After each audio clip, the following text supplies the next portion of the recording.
দুধ আর খেজুর একসাথে খেলে কি হয় আপনি কি জানেন? প্রতিদিন দুধের সাথে মাত্র 2টা খেজুর খেলে আপনার শরীরে এমন পরিবর্তন আসবে যা আপনি নিজেই বিশ্বাস করতে পারবেন না। দুধ আর খেজুর এই দুটি খাবারই সুন্নাহসম্মত এবং অত্যন্ত পুষ্টিকর। যখন একসাথে মিশে যায় তখন এটি হয়ে ওঠে শক্তির এক পাওয়ারফুল ড্রিঙ্ক। প্রথম উপকারিতা, শরীরের দুর্বলতা দূর করে। দুধে আছে ক্যালসিয়াম আর খেজুরে প্রাকৃতিক সুগার, যা দ্রুত শক্তি দেয়। দ্বিতীয় উপকারিতা, রক্ত স্বল্পতা কমায়। খেজুরে রয়েছে আয়রন, যা রক্ত বাড়াতে সাহায্য করে। তৃতীয় উপকারিতা, হজম শক্তি বাড়ায়। এটি পেট পরিষ্কার রাখতে সাহায্য করে এবং কোষ্ঠকাঠিন্য দূর করে। চতুর্থ উপকারিতা, ঘুম ভালো করে।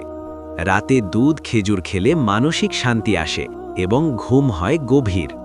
খেজুর ছিল প্রিয় নবী সাল্লাল্লাহু আলাইহি ওয়াসাল্লামের পছন্দের খাবার, আর দুধকে বলা হয়েছে সম্পূর্ণ খাবার। তাই এই দুইয়ের মিলনে রয়েছে বরকত। আজ থেকেই শুরু করুন দুধের সাথে খেজুর খাওয়া। ভিডিওটি ভালো লাগলে লাইক দিন, শেয়ার করুন এবং ফলো করতে ভুলবেন না।